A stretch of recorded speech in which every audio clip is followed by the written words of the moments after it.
Welcome back to How to Tickle Yourself. I'm your host, Duff McDonald, along with today's special co-host, Malcolm Fitch, who has also been a guest on this program. Why Malcolm?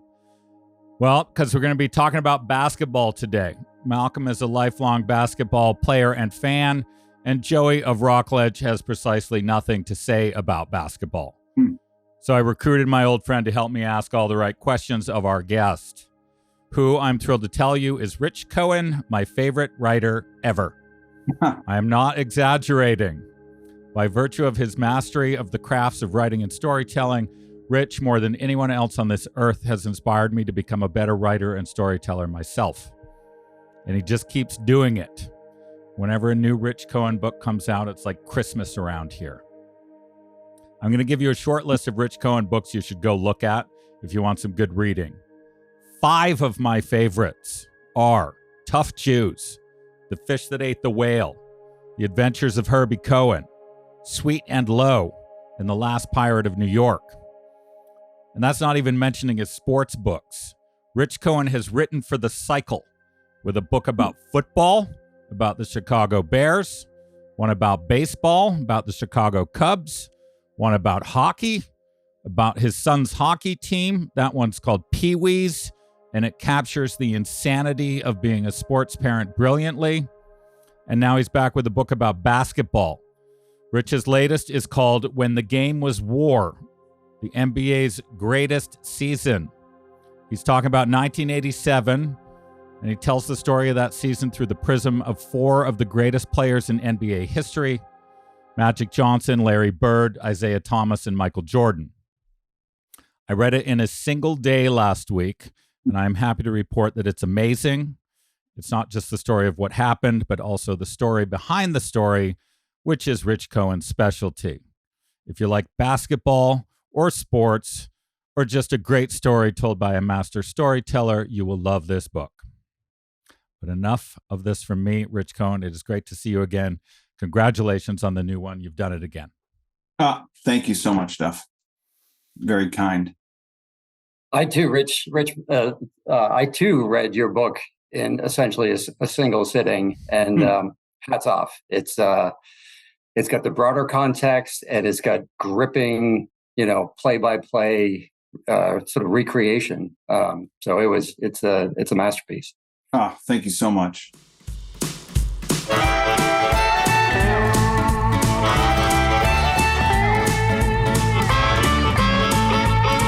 At the present moment, traveling town to town, the mystery of the motion, right here, right now, right here, right now, whoa, right here, right now.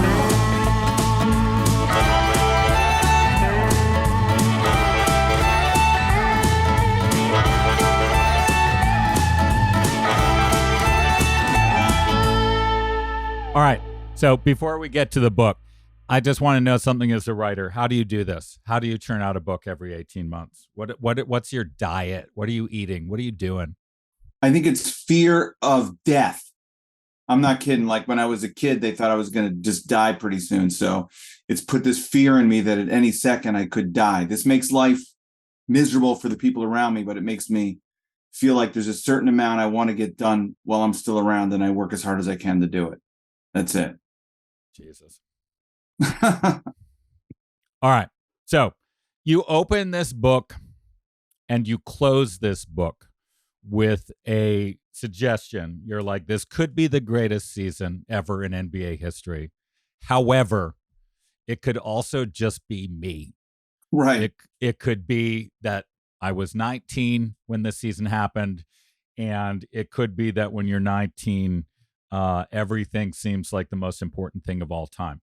You talk about at the end that you've surveyed all sorts of people, including the players, coaches, and whoever. What is the greatest season? What did you eventually conclude? Is it the greatest, or is it just Rich Cohen's greatest?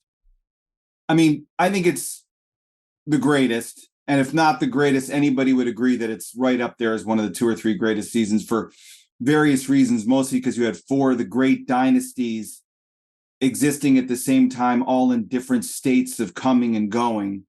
and more future Hall of Famers at any one time. And it was a great moment for the sport. It was a moment where the sport really exploded. And you had sort of just ascending was the Bulls, Michael Jordan's Bulls. So I sort of pitched it as the Game of Thrones on the hard court, because you don't really know who the hero is going to be, until the fullness of time. But I'm also aware of the fact that I'm now 55 and I've lived through a lot of seasons. And after a while, one starts to seem like another. And when you're young, everything seems more vibrant and more real. And when you get into conversations with younger people like my kids, they get annoyed when you say this was the greatest season because they think the moment they're living through is the greatest. And I'm also aware that my father always said sports never got better than when you had Ted Williams and Joe DiMaggio and Duke Snider all playing baseball in New York and Boston. So I try to be aware that it could be a case of mistaken identity. I always remember this thing, a quote, a really old thing in the New Yorker, where H.G. Wells wrote a book before the First World War where he said the world is coming to an end. Or maybe it's before the Second World War. The world is coming to an end. And E.B. White had written, it's a case of mistaken identity. Something's coming to an end, because H.G. Wells was 90 years old. But in looking back on it, H.G. Wells is also right, because it was right before the Second World War, and the world did kind of come to an end. So they both have their point. Malcolm. Rich, I love the, I felt like you had written this book for me. So quick background. I'm roughly your age, grew up in Massachusetts, the kid brother of a very, very good basketball player. I played all throughout my youth. Our shared bedroom was literally covered, all walls and the ceiling, with cutouts from the newspaper of Larry Bird, with one exception, which was, I believe, my brother spotted at least the first photograph of Michael Jordan that anyone had ever seen. And so in the sea of Larry Bird, there was one little Michael Jordan photo from him in high school, I think. So, I spent years and years absolutely devoted to the NBA and the Celtics in particular. But, I watched every Celtics playoff game this year and did nothing but complain to my children as we watched the games together that the game is different. Yeah. It's nowhere near as captivating. One notable thing about your book is you sort of steer clear of that criticism of the current NBA. How do you feel? Do you understanding there's the adoration you had of the game as a young man, but what do you just think about the NBA today? I mean, I do think that it's a completely different game, and it's because of the 3-point shot, really, which changes everything. And what's interesting is Larry Bird's first game was also the first game in which a 3-point shot was made. Yeah. So his rookie year was the beginning of the 3-point shot, and what happened for a long time the 3-point shot existed as it was intended, which was as a way to sort of make a team have a fighting chance when they were down by 10 points and there was a minute left or whatever. They can make three, we saw Reggie Miller, and if you remember, do that to the Knicks in one year in the playoffs, and otherwise it was not really that important of a shot. And sometime I kind of think it's connected to the computers and the algorithms. Somebody figured out statistically that you're better off shooting all threes and making 30% of them than shooting a range of shots and making 60% of them. You would win.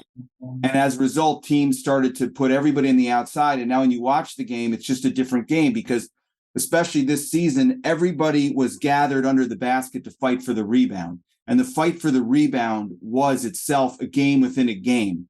Dennis Rodman's whole career was based on that. Larry Bird was a great rebounder. And now it's not just that, they're taking the 3-point shot, but that when you miss a 3-point shot, it's a completely different kind of rebound, where the ball goes way outside and it's got to have a different game. So unintentionally, the nature of the game was changed, and it's just a different game where I do not like it as much, and I find it less intense and less exciting. But I'm careful about saying it because I know that everybody tends to like the game they grew up with. I grew up as a Chicago Bulls fan, when the Bulls were getting beaten silly by the Pistons every year, admiring the Pistons, because my father, who'd been a basketball coach, said the Pistons are playing something he recognized as Brooklyn basketball, which is you can make the layup over me, but you're going to pay a very hefty price for it. In our case, meant my father was going to drive his teenage son into the garage door and leave him crumpled on the driveway. That's right. So clearly the 3-point shot has affected the offenses. I have a hypothesis I'd love to bounce off of you, get your reaction to it. So I think it affects the fans, right? I mean, when back in the mid 90s and certainly earlier periods and other periods as well, you as a fan could see a team totally locked in together, sort of the mind meld, flow state kind of thing happening. And you could see that mind meld lasts, several plays a quarter. Like there would be these long stretches. And just because of the 3-point shot, it's like, yes, some of them go in and it's streaky and great. Everyone feels good. But it's really hard to see teams play in the same way that they used to. Do you agree with that? Yeah, absolutely. It's a little bit like watching a carnival thing where people are just trying to get the ball in that little basket at the carnival, And the fact is no team was better at what you're talking about. Well, they all were of that era, but really the Celtics, because when you watch the Celtics of that era play, when they had Bill Walton on that team and they had all those guys, they always made it seemed like more passes than was completely necessary because it was fun. So you see like Larry Bird basically have the shot go up, look like he's going to take it and pass to Walton, who then scored. Not even necessary, but that was the game that they were playing. It was about almost like a Globetrotters-like thing where they were moving down the floor as a 5-man unit and making these unexpected passes. It was like geometry of all these hidden angles. And now everybody's pushed out to the 3-point line and it's one or two people kind of running through the paint, and that's completely gone.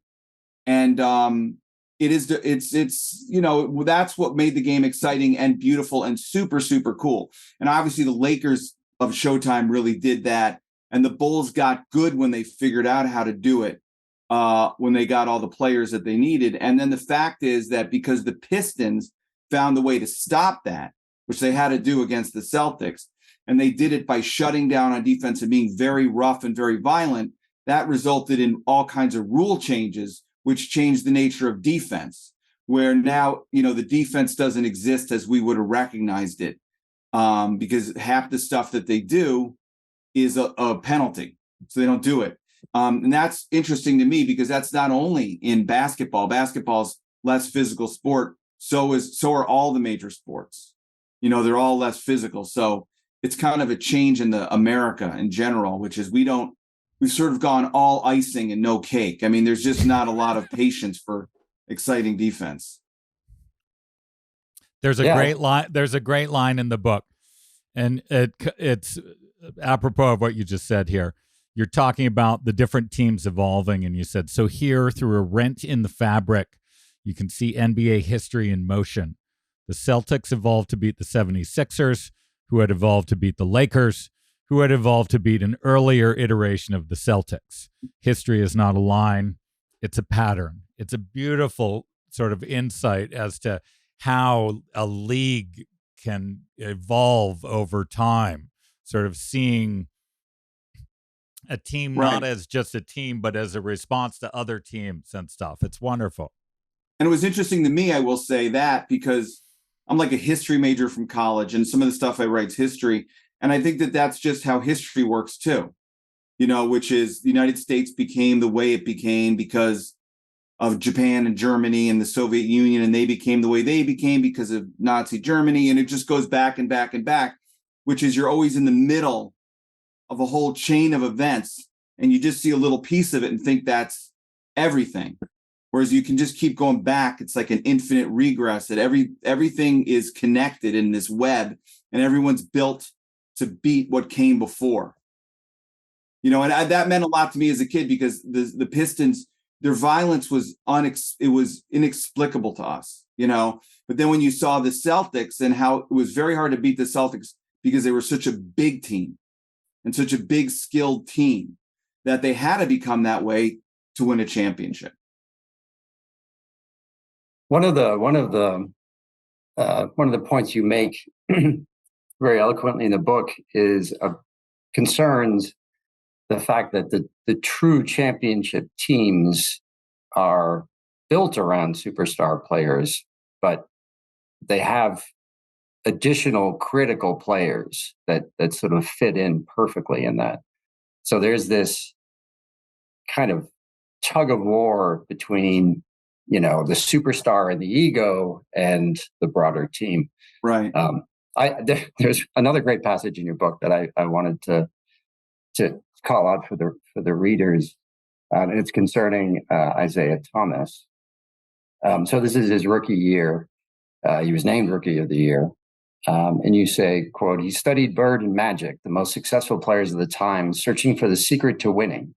He decided it was sublimation. For a team to be successful, its best players have to sublimate their own talent, sacrifice playing time and point totals in pursuit of a balanced attack, which means less glory, less fame, less money for the individual." And I just wanted you to sort of... Well, no, it's interesting because, Isiah Thomas could have led the league in everything, and he realized at some point, because of the Celtics, that the well-balanced attack was going to be impossible to stop and then also give him a chance to score. And one of the things that was so great about the Celtics and really impossible to beat was they had like 9 legitimate NBA players. They had 2 starting teams, and their second team was arguably better than their first team, because their second team had Vinnie Johnson and it had Dennis Rodman, John Sally, and Buda Edwards all on the second team. So when a team like the Celtics would play them, their older players, because they were getting older, would have to come out and rest. And as soon as they did that, the second team of the Pistons would come on and run up the score. So then the Larry Bird and everybody else had to come back into the game before they were ready and before they were rested. And it really made a difference when you got late in the season.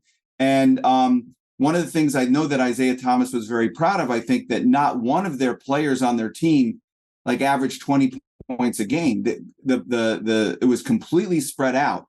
And one of the conflicts of that team is Adrian Dantley, who's a great player and a Hall of Fame player, wanted to score a lot of points. He led the leagues in points a few seasons before, and he was told that he had to sort of give some of his minutes and some of his time to Rodman, because Rodman was the better defensive player. He was young, and Dantley made a big stink about it, wouldn't do it, and they finally traded Dantley the next season for Mark Aguirre, a childhood friend of Isiah's, but not as good of a player as Dantley. But with the player who wasn't quite as good, they won the championships because he bought into the idea that everybody has to sublimate in order to win. Everybody has to sort of not shine as much. And in the way the Bulls had to do the same thing when Jordan finally realized that he needed his whole team to contribute for them to win. He wasn't going to win leading the league in points and scoring 60 points a game, even though he scored 60 in the playoffs or whatever it was against the Celtics.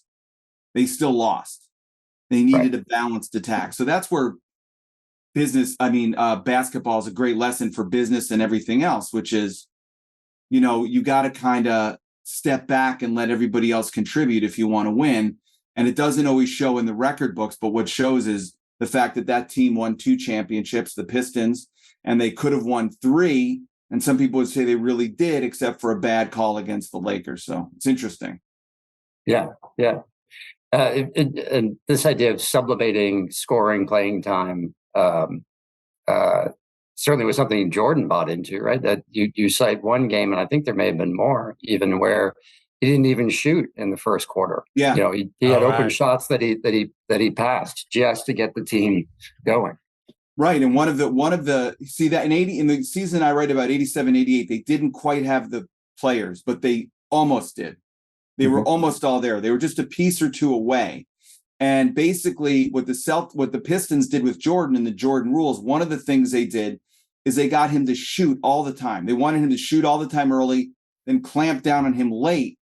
And when he was forced to go to other players, they were all cold because they hadn't shot all game. Okay.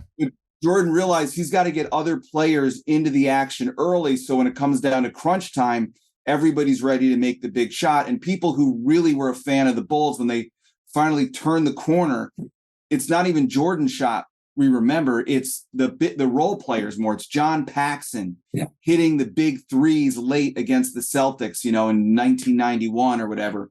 And later it's Steve Kerr. Or Luke Longley, or whoever, Bill Cartwright, who suddenly is in the flow of the game. So the Bulls, it was exciting. Another thing that we miss in the game now is because of free agency. These players like LeBron James has won championships with 3 teams. The players stayed together. The core of that team was together for almost their entire career. So you got to see them learn to play like a team and figure out the puzzle of how do you win in the NBA. And it's not how you win in college or in high school. It's a completely different thing. So that's like fascinating. And you kind of take it through the rest of your life, which is how do you compete against really great opponents that might be better on paper, but you can beat by playing smarter. All right, I got a sort of a multi-part question for you here. You have a passage in there where you say there are 2 units of NBA time. There is the season and there is the moment. The season is important, but it's made up of moments. When you're in the moment, there is no important or unimportant. There is no season. There's only the moment. So, setting that aside for a sec, one of the things about your writing that startles me, in particular in the book about your father, is the amazing memory you seem to have of conversations and situations where, if I'm thinking back that far, I sort of remember the event, but I certainly don't remember what everybody said to each other. Did you find,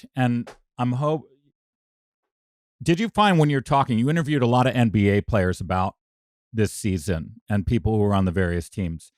Did they remember like every play the way, like with a kind of precision of a moment, or are they searching back through their memory? What is an NBA player who's talking about a game that was 30x years ago? What can he tell you about that play? In the third quarter when the thing happened. People remember big moments in vivid detail. So, and I learned this when I was a kid, because my father used to get us into locker rooms where we'd meet old baseball players that were his heroes. And he would go up to them, guys like Bobby Richardson, who played for the Yankees, or Frank Thomas, or Hank Aaron, or even whoever it was. And he could ask them about specific at-bats. And if it was a big at-bat, they will tell you the pitches that they saw. Something about the intensity. They'll say, at first I saw a curveball and I let it go. And they remember beat by beat by beat. And anyone who's interviewed athletes knows that's how their memory is. Just like if you were in a car crash, you'd remember every moment of the car crash. So you might not remember the rest of the day. So the key to interviewing these people is you have to ask them very particular questions about particular moments. So if you set up what the game was and the ball came to them, they will remember, man. They will remember very specifically. Also like to ask them about their first basket, because they all remember that. And that would trigger other memories, or their last game or whatever. You can't ask them what they thought of the season or whatever. But when you break down, you go ask Bill Laimbeer of the Pistons, who I interviewed, about Game 6 in the 1987-88 NBA Finals, and how he'd stopped Kareem Abdul-Jabbar and they called him for a foul and gave Kareem free throws at the side of the game. He remembers it, and he remembers everything about it. So actually, when you're interviewing athletes, because they have such intense moments, they're great to interview because they do remember. And then you can check out a lot of what they say, because all this stuff is also on film. That's amazing. I think my favorite line from the book was something, I can't even remember who the player was. Someone was talking about if there's a steal or a dirty play and he's coming back down towards you and he says you pay him back with his own money. Yeah. Surely talking about Laimbeer. Because also that's another thing. Like Bill Laimbeer was kind of known as the dirtiest player in the game. He's kind of a rich kid. And he was, you see him and he would be hitting people in the kidney away from the play and doing all these little things really to the Celtics. I mean, he had this, there's a thing where Robert Parrish, the most hated man in New England by a long shot, away from the play, just starts raining blows down on Lambier's head, and everybody thinks, oh yeah, of course, that's what he's got to do. So when everybody I asked about Lambier, I think Charles Davis said to me that when you were on the ground after play, he'd stomp on you like you were bubble wrap. I mean, everybody, so yes, that was asking about Lambier was always very entertaining to get the response. So, Malcolm. Sorry, I was going to say, just carrying on this idea of the sublimation of ego. And again, as a Celtics freak, who I think I thought I had consumed every bit of content out there about the team, but you taught me several things. One of them is, as Larry Bird, obviously, legendary trash talker, enormous ego. Duff, maybe for your benefit, he famously walked into the one of the early, if not the first, 3-point contest at the All-Star break. So you're there with all the All-Star shooters, and he walked in and said, "Who's playing for second?" Right. And then wearing his warm-up jacket on. Right. But anyway, so a man with a giant ego. One of the things that sticks out, though, is how quick he was, and others, these superstars, were to applaud excellence. Like you had a quote from Bird after he played played the Bulls in Jordan's rookie season, and I guess walking off the court, Bird said something like, "Oh, he's the best. I mean, he does things that nobody else does." So it's this weird tension between the ego, right, and the self-congratulation and the sublimation of that, and the identification of the other, right, the other team that's providing this excellence. Do you think that is a common tension across sports? Like, is that tension between the ego in the team, or the ego, sort of focusing on the moment and just what's happening now versus the season? Do you think that is kind of one of the reasons why we're so interested in sports? Well, with the Jordan Bird thing, I always thought, though I didn't put it in because people would be pissed probably, that it was a little bit like John the Baptist and Jesus. He'd sort of say, someone even greater is coming after me, And one of the reasons we love Larry Bird is he has the confidence to say that, to not say I'm better than Jordan. He knows the game better than anybody, and he's built himself as a player, and he never stops improving. That's one of the things that was admirable about Bird, which is he'd always try to learn new shots, even late in his career. And he recognized that Jordan was just doing something no one else had ever done and no one else could do. And I'm a believer that Jordan was, in my life, he's the best athlete in any sport I'd ever seen. And he just was different. I mean, and anybody who watched him play, and it wasn't just, that he won, it was like how he looked doing it, his incredible sense of style, how cool he was, so I think that Bird just recognized all that right away before other people. He recognized it before other people in the league because he really understood the game. And that's what great players will do. Great players who are really also into the game want that to happen. They want to play with those guys that are unique. One of the quotes from one of the old Celtics who retired was, "I wouldn't have retired if I knew I could have played with the guy like this," like Larry Bird. Just that they recognize it, and like the baser of human instincts is to try to cut down everybody in comparison to yourself. And Bird just was bigger than that, and he just said, this guy's playing at a different level. As good as I am, there is another level, and the idea of that was kind of exhilarating. And you just don't see many people like that in any sport. And we all feel lucky to, that we got to see it in the 90s with Michael Jordan and Bird among them. Yeah. Malcolm used to invite me over to his apartment during mid-90s NBA finals to watch Jordan. He's Well, like, that was a even though bit of the problem with the NBA, which is after Jordan retired and they broke up that team, it was like hard to, for a couple of years, I felt like I couldn't watch. It was like how people probably felt about rock and roll when Elvis went into the army. It's like, what am I going to do? I mean, I'm going to watch Doris Day singing whatever. I mean, it's like a big letdown, you know, and you realize how, because they play a lot of games and you kind of need a rock star, a charisma person to kind of hold it all together if it's not your team. So, you know, if it's your team and your team is good, then you kind of get into it. But if it's not your team, why are you still watching? And it's to see something unique and to see something special. And that's why Jordan was so great for the NBA, because people watched it wasn't their team, and they watched they didn't even care about basketball, you know? And Jordan, so it was a amazing thing. And it wasn't just that. I remember there's another great Bird quote where they said Jordan is criticized for not being a team player, but he doesn't have a team. Right. That was like before they got the pieces. The first couple of years, they got Jordan because they had such a high draft pick, and the team was a mess. And they slowly put the pieces in around him, and he began to play with the team. So you are you're like there's a generosity of spirit in your writing about these guys. One of the things that was illuminating to me, I don't think I've ever read anybody write about Rodman so nicely, right? Like, obviously a talent, but you treat, like, I came out of reading your book thinking, oh my God, I think I had unidimensionalized him, just kind of a dick rebounder. And you made me realize that he was much more than that.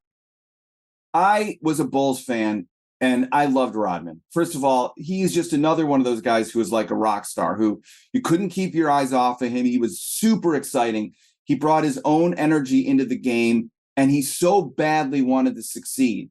And as a writer and somebody in the world, I really admired the idea that he sort of said, I'm not going to be a great scorer in this game, and I'm not going to be a team leader. I'm going to find the thing that's important, really important, the most important thing, and that's undervalued, and I'm going to turn it into an art. It's sort of the garbage part of the game in a way. I'm going to turn rebounding into an art, and I'm going to try to be the greatest rebounder in the history of the game, even though I'm not the tallest guy. And he did that, and watching him rebound was so exciting that it made the game so much more exciting, because it made what was happening in the boards, which often was just a question of who's going to get possession, into, like I said, a game within a game. And if you remember those periods, like Rodman would go up and, realizing he couldn't get the rebound, would tip the ball back up and do it over and over and over again until the other guy finally just kind of quit and let him have it. You know, and rebounding, obviously, especially before the three-point shot, it meant that you had to only be half as effective at shooting if you got the ball back. And you'd watch times when the Pistons were on the offense and Rodman would get 3 or 4 offensive rebounds on a single possession. And even as Bulls fan, you had to think, that's amazing and that's great, you know. And so, yeah, I always liked him. And the kind of flaky side of him to me was, well, he's an artist. I recognize that he's an artist, man. And we got to let our artists be a little bit crazy. I mean, Jordan was different. Obviously, he was the team leader. He was the face of the league. But Rodman was the wackadoo artist of the family. And he comes in with a giant fur hat, and you just accept it because he's an artist. Totally. My other one of my other favorite lines from the book, and I don't want to ruin it for readers because everyone should read it. You referred to a Pistons Bulls melee as like a fight from a Burt Reynolds movie. It's the best. Because that's what I grew up with, you know. Right. And the stunt Hooper, was it Hooper? Was that the one? Yeah. Where he hits Terry Bradshaw as hard as he can in the face, and Terry Bradshaw spits out a tooth and spits out a tooth and smiles, and Burt Reynolds says, "I made a terrible mistake." So this is a kind of fight, I mean, everybody knows, where a guy gets slid down the bar and somebody goes flying out the window, and the stuntman's favorite fight. So that's what it was like. It's spread all over the entire floor. All right, I am not going to ruin this one for the reader because it is its own art form in itself. I noticed your contribution to the Bob Project, or at least one of them in the book. Am I right? Was there only one, or were there more than one? You know, my sensibility was so formed by Bob Dylan lyrics that it's hard to impossible say. to say. Yeah. So I'd have to, I don't know. It's just like we know one. Songs. We know there's one for sure. So readers, you got to look for a Bob Dylan quote in here. It'll jump out at you if you're paying attention. Malcolm, you got any other questions for Rich? I do. I have. There's a little bit of perhaps breaking news in this book. So you were talking about the shot, right? So this is Jordan's shot when he's playing for North Carolina, hitting the game winner versus Georgetown. And you may have seen the recent movie Air, right? Which there's kind of a very, very dramatic scene. Air, the greatest movie about a contract negotiation, but fascinating movie. And there's a very dramatic scene where Matt Damon's character dissects the play and looks at everyone's face and figures out that the Tar Heels had drawn up that play to go to Jordan. But you seem to indicate otherwise. So was that just the movie taking license? You know what? I actually haven't seen the movie because I didn't want anything else in my head when I was writing this book. And also the movie came out a little later. I was already well along. So, but I will now watch it. Now it's safe to watch it. But I will say that play was not drawn up for Jordan. Jordan was an option on the play, which is, like any good coach, he's not going to, he's not going to be able to put himself in the game again. This is the last instructions he give.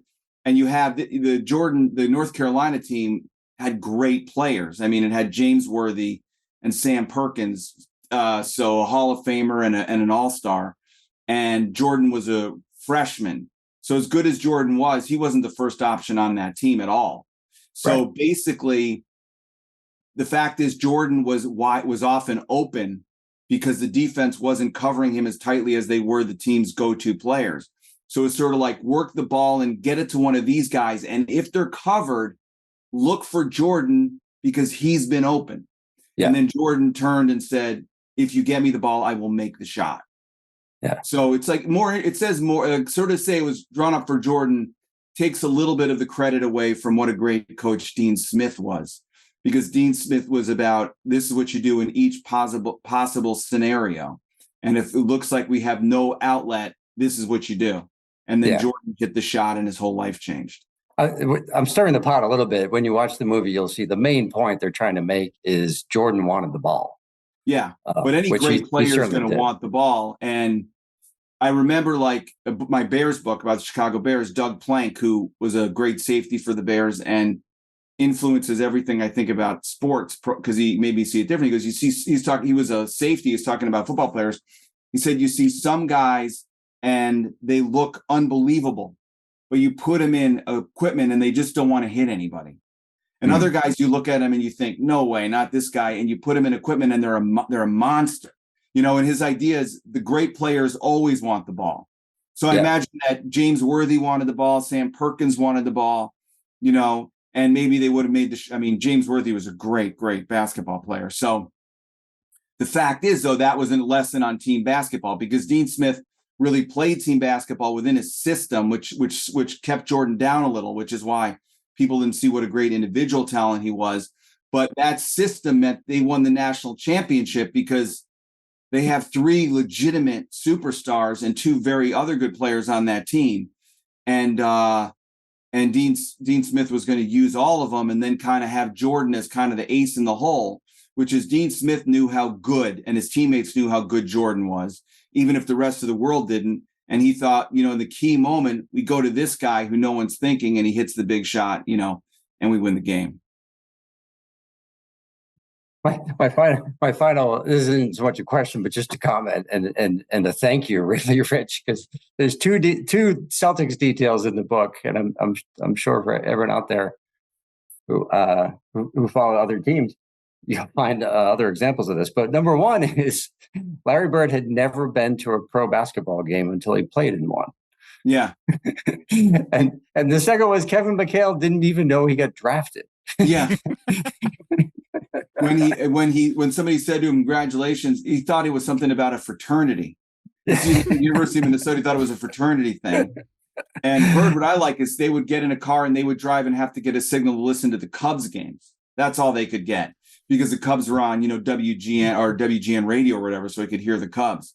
So it's amazing, like like Larry Bird just comes out kind of out of nowhere, although the people that know basketball, and of course I'd watched anyway, him play at Indiana State.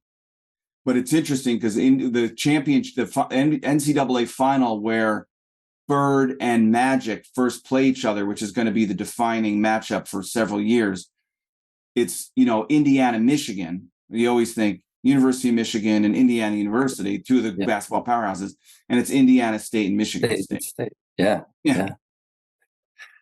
Wow, so on the to close out here, you just did make the point that every great player wants the ball, but one of the things I underlined from the book, which I think is a great lesson in life too, Joey talks about this all the time. You're talking about Isiah, and you said he loved to pass because he knew the ball would come back. Yeah, it's like a lot of stuff. One of the great things about reading your stuff, Rich, is you're always talking about something bigger than the thing you're talking about, and that to me is like that one jumped out at me. It's like, here's how you want to be great, right? Don't be a fucking ball hog, right? Give it right. Share the ball and pass it because it's going to come back to you. If you don't pass it, you're never getting a pass. Right? Exactly. Yeah. And, that's a great thing about sports, which is in my life, all the lessons from sports apply to life, man, because it's all the same thing. And that is also something I learned from Bob Dylan, whose lyrics are so much about what they're not about, So I think that, that's the really inspiring thing is because there are these four great teams and we all rank them, basketball people, not just as four of the great dynasties, but the Pistons never get their due because the Pistons sublimated and Isiah Thomas didn't score 40 points a game, though he surely could have. And Isiah Thomas was always a special kind of hero to me because he's from Chicago. I'd seen him play when he was in high school and in college. And because in relative NBA terms, he was short. And being a short person, I always found that I always thought like players who are short in the NBA, wasn't really short by normal standards, but by NBA standards, they have to be not just as good, they have to be better. So if you see it, you'll see mediocre 7'2" players in the NBA. You don't see anyone under 6 feet tall who's mediocre. They're all great. Mm-hmm. Rich Cohen, always a pleasure to talk. Always a pleasure to read. Listeners, thanks, When the Game Was War, it's a fantastic book. Oh, I told Rich this last week. I didn't even know who won this season when I started reading this book. And I read it like a thriller. I was like, you know what? I could go to Google right now and just figure it out because he's obviously going to be foreshadowing some stuff, but very lightly, very deftly. And I was like, you know what I'm going to do? I'm just going to read this and let it be a surprise. And, for the non-super basketball fan like me, it was great. It was a great book for not knowing. It was totally like a thriller. Thank you. Thanks, dude. Thanks Rich. Can't wait for the next one. Thank you.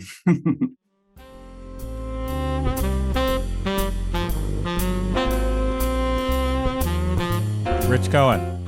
He is, in my opinion, and I mean this sincerely, the best writer of all time, at least is from where I sit. And what a great interview. Wow. Yeah. I mean, not only a fantastic writer who talks about the big picture, but just sentence to sentence, phrase to phrase. I mean, just gripping. Really, really enjoyed talking with him. He's got a really sort of deep sense, I think, of and love of the game. You know what I mean? I think it comes from a fan's point of view for sure. Yeah, and you know what you can tell from, he talks about basketball a bunch in The Adventures of Herbie Cohen because his father was a coach, but also he he's, like I said, he's written about football, baseball, hockey. He's got this ability to draw the lessons out of any situation. And, it's quite clearly he sees sport as metaphor for life. Yes. And is able to tell us these stories of these great athletes, but also draw out for the rest of us what it should mean to you, right?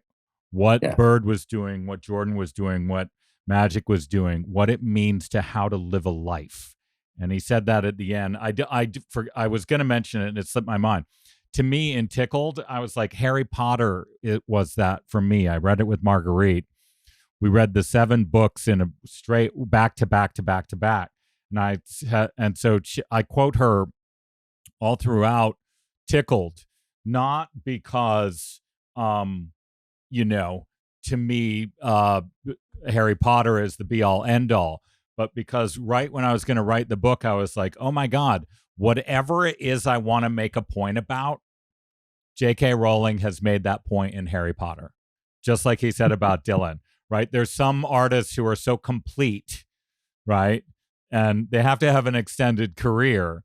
But I was like, if I want to draw a lesson about anything, it's in there somewhere. I'll be able to find it. Yeah. I mean, a point you make on this very podcast is that, there are many different kinds of tickles, but they all lead to the same place, right? So whether it's Harry Potter or mid-'80s basketball or whatever it is, it sort of gets back to the same thing. Right, which is the one. So here we go. I've got one for you, and this isn't a classic one that from the ones I talked to with Matt about where we find a hidden meaning in a word. I just read this passage from Ramesh Balsekar that had the greatest use of wordplay that I've read in a while. Rich Cohen not included because he's the greatest writer I've ever read. So here we go. So he's talking about how any effort that we make towards achieving an awakening or enlightenment is going to be doomed to some kind of failure because the idea that you are a thing is the problem, right? So if you make effort, and he says here, all efforts made by a supposed entity can only lead to frustration. It is only the effortless effort, which is passive witnessing, along the pathless path, which is pure understanding without a me as the comprehender, which can lead to the goalless goal. That which has always been here and now. And Rich talks about this in the book, right? He says there's a season and there's a moment, but a season's made up of moments. So it's only the effortless effort along the pathless path which can lead to the goalless goal. That's all you need to do. Just relax. That's right, and I actually think that connects back to one of the first topics we talked about with Rich, which was kind of why does it seem like the NBA has lost its magic, right? And just to recap that, like basically everyone's hucking up 3-pointers and they go in or they don't, and it seems, as he put it, like a carnival game. Whereas when you saw those great teams of the 80s, again in basketball or in many other sports, right? It's that complete and total focus on the present, of being in the moment, right? Mm-hmm. He had a great quote from Jordan about hitting the shot, and he said, "Yeah, when you're in the moment, you can see the whole floor." Right. So there you go. Also, he had a great line I forgot to read about the Celtics, and I knew you would enjoy it. He said, this team was not tempted by rim-rattling jam. Their game was quiet. Each play unfolded like a maze. Each maze ended at the basket. Yes. Wonderful. All right, and another one. To close us out here, I've been reading Balsekar for a couple weeks. So here's a quote here where he's talking about the fact that nothing is separate. Everything is connected. The idea that you think you can pull a player or an event out of your own life and sort of isolate it is illusory, right? Nothing can be extracted from the everything that is now, right? It's only conceptually where you can pull a thing out and say, well, I did this and he did that. Everything is connected. And there's this beautiful line or passage from Balsakar.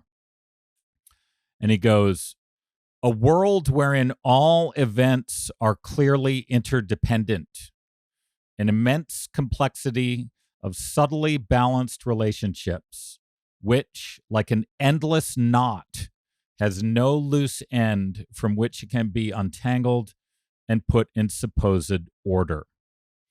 It is quite ridiculous for man to consider this world as something outside of himself, as something he can control from without, with his roots established outside the world which he is considering. Man and nature are one phenomenon, not two.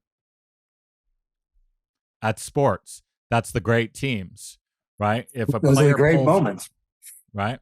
If a player pulls out and starts playing selfishly, then the team isn't going to succeed. And Rich just told us all about that. But everything is connected, people. Thanks for listening. And thanks, Malcolm, for guest hosting. We think this is already a success, so you'll be hearing from him again. We'll be back with you next week. Nice. You've been listening to How to Tickle Yourself with your host, Duff McDonald, and me, Joey of Rockledge. You can help us by liking, subscribing, and sharing this podcast with others. You can talk to us and see what else is happening on Instagram and Facebook at How to Tickle Yourself. This program was recorded in Studio B of the historic Rockledge Recording Studio. Right Here, Right Now, our original 16-part theme music, was written and recorded by the legendary Paul Reddick and Kyle Ferguson of the Sidemen, with Steve Mariner on bass and drums and in the mixing room. This podcast is produced and distributed by Storic Media. Our editor is Oscar Desiderio. Our producers are Kristen Verbitsky and Chuck Labella.